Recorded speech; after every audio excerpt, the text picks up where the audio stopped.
Look carefully at this moment. Perhaps you are listening to me while you drive, your hands on the wheel, your eyes on the road, your mind wandering somewhere else entirely. Perhaps you are lying in bed, phone in hand, screen a few centimeters from your face, your thumb moving in small, repetitive circles as you scroll through images and words that evaporate the instant they appear. Perhaps you are sitting in a chair, body slouched, jaw slightly tense, a forgotten cup of something beside you, your attention scattered in 10 directions at once. I want you to see something simple and terrible. You are moving, your chest rises and falls, your fingers grip, your eyes blink, your thoughts spin, but you are not here. You think you are. You will say, of course I'm here, I am listening. But I tell you, what you call I is absent. An automatic process runs in your name. Movements without a mover, thoughts with no thinker, emotions with no one to feel them. In this state, you are a set of secret movements performed by no one. Your life up to now has been composed of these invisible choreographies, habitual gestures, reflexes, poses of the face and body, repeated sentences in your head, a dance of sleep. You imagine that behind all this there is a stable, conscious you who decides.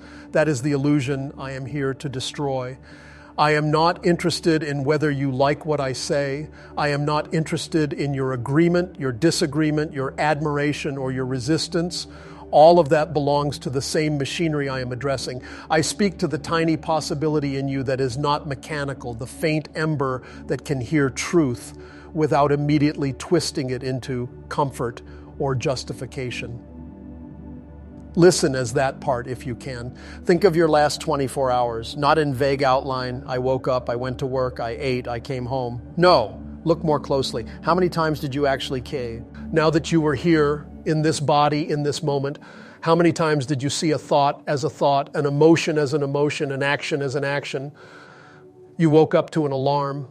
Your hand reached out before you were even truly awake. You checked a screen, already receiving a flood of impressions. Some messages pleased you, some irritated you, something you read made you feel behind in life, inadequate. Immediately, without any conscious choice, your mood shifted. The rest of your morning bent itself around this small, invisible movement. You dressed, but your attention was on the argument you had yesterday or the fear of what will happen next month. You ate, but your mouth moved while your mind roamed elsewhere. You traveled, surrounded by others who were just as absent as you. You worked, but most of your actions were automatic responses to demands and pressures. Your inner state dragged here and there by words on screens and tones of voice. Hours passed. Entire conversations occurred. You reacted, you promised, you judged, you fantasized, and all the while this simple fact remained. There was no continuous you present to live it. A chain of reactions wore your name like a mask. You claim you are free. You say, I choose. I tell you plainly, you do not choose. You can take this pain not as a reason to curl back into numbness, but as fuel. The forces that feed on your unconsciousness will not applaud this choice. They will respond with increased temptations, increased identifications, increased excuses. You will find 100 reasons to postpone these small tasks. You will be seduced by the idea of some other, more dramatic path. That is why I speak now with severity, with urgency. You are not what you think. You are not one. You are not awake. You are a collection of movements in the dark. But you can learn a new movement, the act of remembering yourself in the middle of life. You can learn a new language, the silent gestures of conscious effort and intentional suffering. You can become, slowly, a being whose inner posture speaks to the invisible. I am here. I choose to be. No one can force this on you. No one can walk for you the path that begins with these two tasks. But know this, now that you have heard, you cannot honestly claim ignorance. If you go back to sleep, you will do so knowingly. I have placed a narrow doorway in front of you. On one side is the familiar world of mechanical life, comfortable in its misery, predictable in its repetitions, safe in its bondage.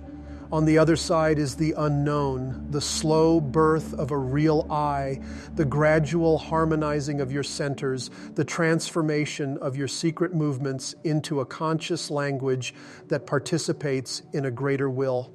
You will not be congratulated for choosing the second. You will not be spared struggle, but you will belong to yourself. So begin, not tomorrow, not after thinking about it, not after discussing it with others. Begin with the next waking, the next meal, the next sleep. Begin with the next impulse to check your device, the next craving, the next automatic reaction. Insert a pause, observe, remember yourself, suffer consciously a little. See small, invisible movements. You will be writing a new script for your existence, one that the invisible witnesses understand very well. They will see a sleeping machine has begun to stir, a fragment has begun to seek unity, a voice inside the darkness has begun to say with intention, I am. Your reactions choose, your habits choose, your fears choose, your comfort chooses, your laziness and your vanity and your hunger for distraction choose. Then afterward a thin layer of thought appears and declares, I decided. This is waking sleep. You move, but you do not exist as a conscious being. You breathe, but you are not present. You speak, but there is no master in the house. There is only a swarm of impulses passing through a body. Do you feel the insult in this? Good. Something in you should resist. Something should protest. No, I am more than that. But I will not soothe that protest.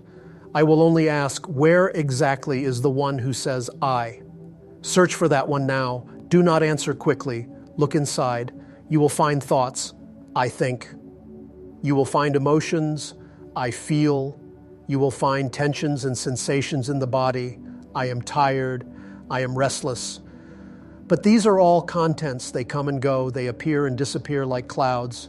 You are accustomed to identifying with whichever cloud happens to be in the sky at the moment. There is anger. You say, I am angry. A few minutes later, there is shame. Now you say, I am ashamed.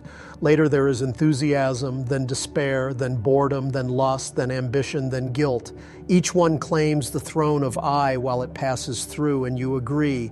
You give away your name to every passing state. Is this unity? Is this sovereignty? You are not one, you are many. Inside you, there is a crowd of small, contradictory I's, each with its own desires and fears. One promises to wake early and work. Another, just as real, wants to stay in bed and avoid effort. One wants to speak honestly. Another wants to hide and be liked. One longs for transformation. Another is terrified of losing comfort. They do not know each other. They do not cooperate. They borrow the same mouth and in turn call themselves I. This is why. Our resolutions crumble. Yesterday, one I wrote a list. From tomorrow, I will change. I will be disciplined. I will stop this habit. I will speak differently. It was sincere for that moment. But that I did not consult the others. Tomorrow, when the time comes, another I appears, one that loves pleasure and postponement, and it throws the plan away.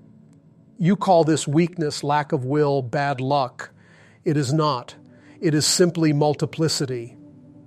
You are a parliament with no prime minister, a stage where minor actors continually seize the role of protagonist for a few minutes at a time, and behind them all, the stage itself, the silent possibility of a real I, remains unrecognized.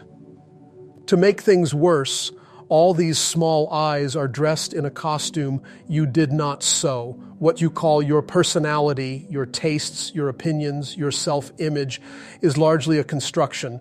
It is made of your parents' voices, your culture's values, your peer group's judgments, the roles you thought would protect you from rejection and humiliation. From childhood, you learned how to behave in order to be accepted, to be safe, to be praised. You learned to suppress certain impulses and exaggerate others. You were rewarded for being nice or strong or clever or independent or obedient and punished for their opposites. Slowly, a mask formed, a mask that smiles or frowns, that says, this is who I am. But it is not you, it is armor. That armor has a purpose. It was built to defend you from pain, but now it defends you from truth as well. Whenever something threatens your image of yourself, the armor reacts: anger, denial, excuses, blame. Whenever a situation could reveal your sleep, the armor distracts you: fantasy, entertainment, endless thinking. You live inside this suit, mistaking it for skin. Behind it, something real, something simple and quiet, remains imprisoned. I call it essence, not as a mystical ornament, but as a fact. Essence is what you were before you were trained to be someone. It is your raw potential, your unique quality of being. It is the part of you that could grow into a real, unified I. But as you are now, essence is weak, covered, underfed. The mask dominates. You see now the seriousness of your condition. You are many, not one. You are masked, not authentic. You are mechanical, not free. You are in motion, but not directed by a conscious will. You live in fragments. To understand the roots of this fragmentation, you must see that you do not function with one instrument, but with three. In you, there is a center that thinks, the intellectual center. It works with words, images, concepts. It analyzes, compares, justifies, remembers, plans. There is a center that feels, the emotional center. It works with likes and dislikes, sympathies and antipathies, joy and sadness, attraction and repulsion. And there is a center that moves and senses, the moving instinctive center. It governs breathing, posture, walking, digestion, habits of gesture, all the automatic intelligence of the body. These three centers are meant to work together like the parts of an orchestra, but in you, they play out of tune. One dominates, another is neglected, the third is wounded. Perhaps in you, the intellectual center rules. You live in thoughts, explanations, theories. You can talk for hours about your problems, about spirituality, about psychology, about working on yourself, but your body is tense and ignored. Your emotions are shallow or chaotic. You use thought to avoid feeling and to avoid seeing your actual physical state. You live in abstractions, analyzing yourself instead of observing yourself. Or perhaps in you, the emotional center dominates. You are flung about by moods. A message, a tone of voice, a memory can instantly change your entire world. When emotions are intense, the intellect tends to serve them, inventing reasons for whatever the feeling dictates. Your body suffers from these storms: tight chest, clenched jaw, disturbed sleep, yet you never question the absolute authority of your feelings. Or perhaps your life is almost entirely in the moving, instinctive center. You are a creature of habits and sensations. You seek comfort, food, sex, stimulation. You are restless when still, bored without distraction. Your thoughts and emotions exist mainly to justify the next movement, the next gratification. You call this living in the moment, but in truth, it is bondage to the most mechanical part of you. In most people, one center is overworked, another underused, the third misused. This creates a chronic inner dissonance. You are like a man trying to walk in three directions at once. No wonder you are tired, confused, divided. The secret movements I speak about are not only external dance or ritual, they are the invisible patterns by which these centers interact. Every thought is a movement in the intellectual center. Every emotion is a movement in the emotional center. Every habit is a movement in the moving instinctive center. All of them together form a language, mostly unconscious, by which you speak to forces larger than you. Right now, your movements speak the language of sleep. Your slouch, your tense shoulders, your hurried gestures, your restless eyes, your constant reaching for your phone, your inward flinching when criticized, your automatic smile when you want approval. All these are hieroglyphs. They signal to the invisible world, here is a being who consents to be used. Here is a being who does not remember themselves. Here is food. You do not realize that your mechanical life serves purposes you do not see. Your emotional reactions, your repetitive thoughts, your aimless movements are not neutral. They feed currents in the world. They sustain patterns of unconsciousness that span families, nations, generations. You are a small cog in a vast, unseen machinery that converts human sleep into energy. This is not metaphor. It is a sober description. If you could see with higher eyes, you would observe how every automatic irritation, every petty envy, every indulgent fantasy sends a current outward, nourishing something beyond you. When you feel emptied after a day of being dragged through these states, it is because you have been eaten. This is the cosmic draw, in which you are entangled. You imagine your life is about your personal story, your career, your relationships, your successes and failures. But for the forces that use your mechanical reactions, your story is unimportant. Only the energy you produce by sleep matters. There is another possibility. A human being who begins to act consciously, who begins to unify their three centers, who begins to suffer intentionally rather than mechanically, starts to speak a different language through their movements. The same body, the same face, the same daily actions, but infused with awareness, directed by a growing real I. This being stops being mere food and becomes a collaborator. The secret movements of such a person are not visible to the ordinary eye, though they may express through posture, gaze, gesture, and tone. Internally, they maintain a certain alignment, thought, feeling, and sensation oriented around a single aim, to be present, to remember oneself, to obey something higher in oneself rather than the tyranny of impulses. To approach this state, you must first learn a simple but difficult art, self-observation. Self-observation is not introspective chatter. It is not sitting and thinking about yourself, analyzing motives, telling stories about why you are the way you are. That is just the intellect feeding on itself. True self-observation is a silent, impartial watching of what actually happens in you. For the next 24 hours, if you dare, make an experiment. Do not try to change anything. Do not try to be better. Simply watch. Notice your body, how you sit, how you stand, how you walk, how you eat, how you breathe when tense, how you breathe when relaxed. Notice your hands, your face, your habitual micro movements. Then notice your thoughts as events. Now a worry about money arises. Now a fantasy about being admired appears. Now a criticism of another person appears. Label them quietly, as if you are a scientist observing animals in the wild. Do the same with emotions. I notice irritation. I notice jealousy. I notice fear. Not I am irritated, but I notice irritation. Not I am afraid, but fear is present.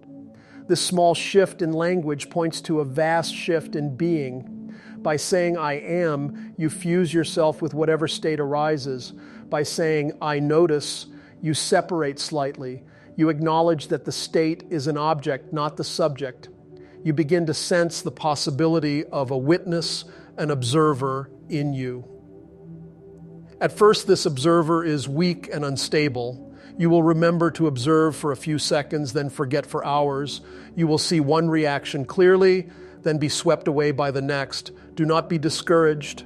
Every moment of real observation is a tiny movement of the real I. It is the beginning of a new language in your inner world. Along with self-observation, there is another practice, more difficult, more precious. I will call it remembering yourself. It is not just watching what happens in you. It is simultaneously sensing your existence while you face the world. Try it now. Feel the weight of your body. Feel your chest, your neck, your hands. Sense that you are here in this exact point of space as you hear these words. At the same time, be aware of the sounds around you, the light, the objects, the space you occupy. Divide attention, part inward, part outward, and then, without words, taste the fact, I am here. This is not an idea. It is a subtle but vivid experience, like a small flame appearing in a dark room. You have known it in flashes, perhaps in moments of shock, beauty, or danger, but you have never learned to invoke it deliberately. You drift instead in a cloud of thoughts, emotions, and sensations, rarely touching this naked sense of being. Remembering yourself is a radical interruption of your mechanical movements. It is a stop in the usual flow. The body may continue its gesture, the voice may continue its sentence, but inside something arrests. For a second, you do not belong to your reactions. You have them, they do not have you. Because this state is so foreign to your habitual way of living, you cannot maintain it continuously at first. It comes in glimpses. But even a few seconds of genuine self-remembering have more value than hours of daydreams about spirituality. Your day is full of opportunities for this practice.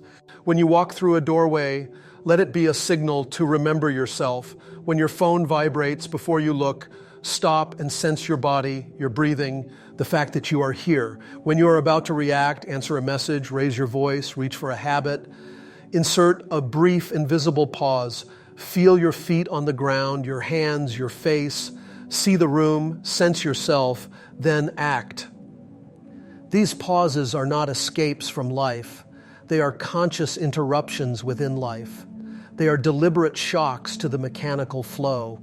Without such shocks, your inner machine runs on default tracks. With them, a new path gradually forms. Understand that this work is not gentle. It is not a hobby.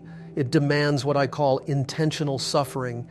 This phrase will disturb you because you confuse it with self-harm, self-hatred, or courting misfortune. It is none of these. Intentional suffering means voluntarily enduring the friction that arises when you go against your mechanical tendencies. When you would usually avoid a discomfort, you stay. When you would usually retaliate, you remain silent and observe the heat inside. When you would usually indulge a habit, you interrupt it and face the restlessness that follows. When you would usually lie to protect your image, you dare to speak truth and bear the embarrassment or fear that comes. In all these instances, you suffer, not the dull, pointless suffering of being dragged by life, but a sharp, conscious suffering chosen in the service of awakening. You sacrifice the comfort of the mask to feed the growth of essence. This suffering is a fire. It burns the false. It frees energy locked inside habits. It strengthens the real I. If you refuse intentional suffering, you condemn yourself to mechanical suffering. That is the suffering you already know. Confusion, self-hatred, regret, anxiety, the pain of repeated mistakes. You endure it, passively, complaining, blaming others or fate. It leads nowhere. It simply feeds the same forces that maintain your sleep. You must decide which kind of suffering you will accept. There is no path without suffering. There is only unconscious suffering or conscious suffering. One devours you, the other transforms you. Understand also that the work does not ask you to withdraw from the world. You believe perhaps that spiritual effort belongs in monasteries, retreats, mountaintops. This is another escape. For you, the laboratory is your life exactly as it is now. Your job, your relationships, your disappointments, your responsibilities, your boredom. Every conflict is an opportunity to see your automatic hostility, your wounded pride, your fear of being exposed. Every dull task is an opportunity to observe your resistance and your fantasies of escape. Every moment of waiting in a line, sitting in traffic, listening to someone speak is an opportunity to remember yourself, to feel your body, to watch the stream of thoughts and emotions instead of being inside them. Your family, your colleagues, your enemies, all of them unknowingly help you by provoking reactions. They press the buttons of your false personality. If you take these moments as material for observation, they cease to be only sources of suffering. They become exercises. You begin to see your life as a gymnasium for consciousness. Do not imagine that this work is about becoming calm, pleasant, or admired. It is about becoming real.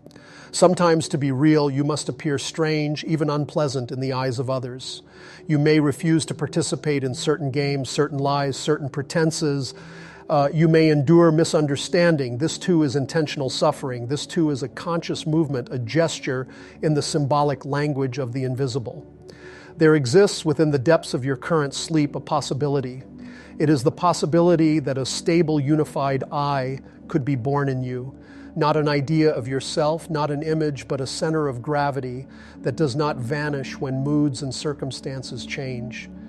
This real I is not given automatically. It is not your birthright merely because you possess a human body.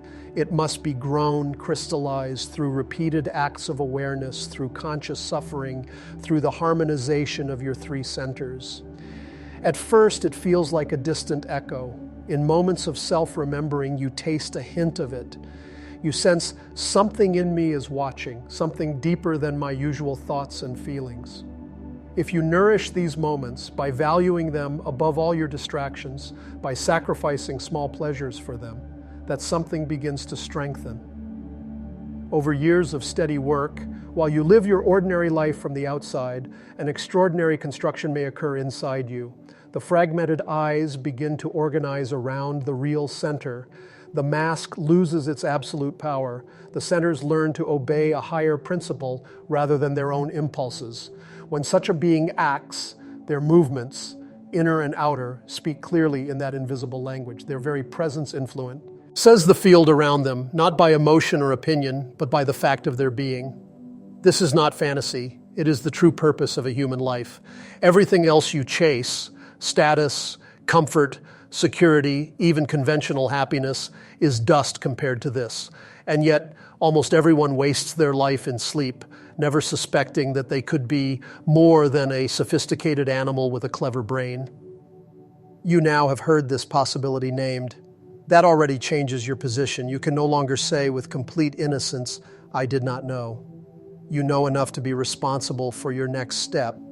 So I must raise the stakes for you.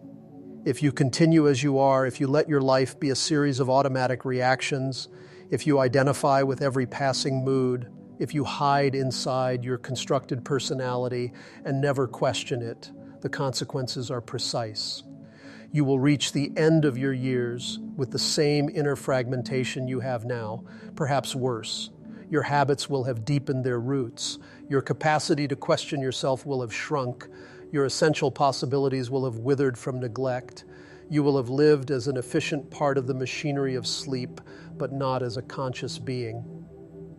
The story of your life may look respectable from the outside. Jobs, relationships, possessions, maybe even recognition, but from the viewpoint of real development, it will have been a wasted opportunity. The invisible currents that feed on mechanical human life will have eaten well. You will have given them the only food you had, your unconscious suffering and your unexamined reactions. If, however, you accept the burden of awakening, the same life can become something entirely different. The same circumstances, the same body, the same events, but used as material to build a real I. When someone insults you, instead of reflexive retaliation or self-pity, you observe the surge of emotion. You remember yourself, you sense your body, you endure the inner heat without acting it out. This is a precise inner movement, a micro-gesture in the language of the invisible. It tells the higher forces, here is a being who chooses to suffer consciously instead of reacting. When you feel the pull of a destructive habit, instead of obeying immediately, you pause. You feel the craving in your body, the thoughts that justify it, the emotion that accompanies it. You let them all be seen. You may still act, you may still fall, but even that failure is different when observed consciously. Bit by bit, you loosen the chain.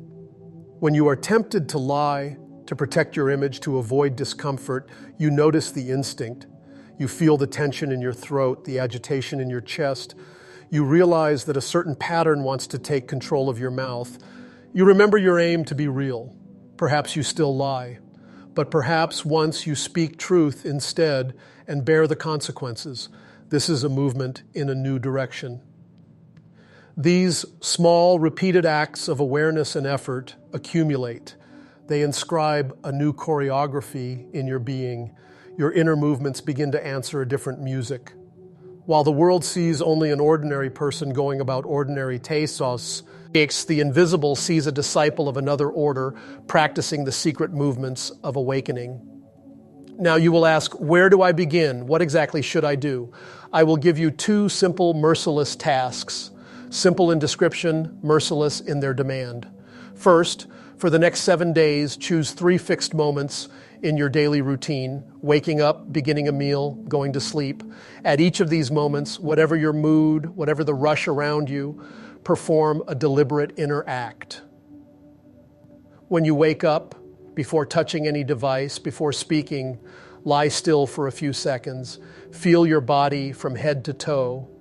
Sense the contact with the bed, the weight of your limbs, the movement of your breath. Notice the first thoughts that appear, the first emotions. Then, without words, affirm inwardly, I am here. Not as a concept, but as a felt fact. This is your first movement of the day in the language of the invisible. When you begin a meal, before taking the first bite, put down your utensil, straighten your posture, feel your hands, your face, your chest. Observe the impulses, the impatience to eat, the commentary in your head. Again, silently affirm, I am here. Taste the food with awareness for at least the first few bites. Then you may forget, but those first seconds are a tiny temple in time. When you go to sleep, before surrendering to the night, lie on your back if possible. Review the day briefly, not as a story, but as a sequence of inner states. Where you were asleep, where you remembered yourself, where you refused intentional suffering, where you accepted it. Do not judge. Observe. Feel your body, your breathing. Affirm, I am here. Let the night take you from that point. Do not underestimate these 3 moments. If you keep them faithfully, without theatrics, without boasting to yourself, you will begin to weave a slender thread of presence through your day. It is the beginning of a new pattern. Second, for the same 7 days, choose one mechanical habit of moderate difficulty. Not the worst, not the easiest. Perhaps it is reaching for your phone first thing in the morning. Perhaps it is checking it compulsively whenever you feel bored. Perhaps it is eating when you are not hungry, or interrupting others when they speak, or engaging in mental fantasies about being admired, or criticizing yourself incessantly. Whatever you choose, do not vow to eradicate it. That is fantasy. Instead, vow to bring conscious interruption to it. Each time you feel the impulse arise, impose a brief pause. It may be 3 seconds, it may be 10. In that pause, feel your body. Note the thoughts and emotions that surround the impulse. Remember yourself. Then, if you still choose to follow the habit, do it consciously. Better yet, once out of several times, deny yourself the habit and endure the resulting discomfort without justification, without complaint, without compensating with another distraction. This is intentional suffering in practice. This is conscious effort. This is a secret movement, a gesture of refusal of the tyranny of your mechanical nature. If you do these 2 tasks sincerely for 7 days with as little lying to yourself as possible, you will not be the same at the end of the week. You will have seen in miniature the enormous power of your sleep and the first glimmers of something in you that is not asleep. You will stand at a doorway. Beyond that doorway lies a long road. It is not a road of promises and fantasies. It is a road of work, daily, hourly, moment by moment, of observing, remembering, suffering intentionally, acting against habit, aligning your 3 centers under a higher aim. On that road, you will not be comforted, you will not be flattered, you will be stripped of illusions, but you will also slowly be given yourself. You must decide whether to step through. Understand, hearing these words is not neutral. They are a shock, an interruption in your usual mental flow. You can drown them in distraction, in arguments, in clever interpretations. You can say interesting and do nothing. If you do, the machinery of sleep will resume its smooth operation, and this moment will become just another forgotten impression. Or you can let the shock penetrate. You can allow yourself to feel the humiliation of seeing your mechanicality, the grief of recognizing your wasted years, the fear of what real change might require.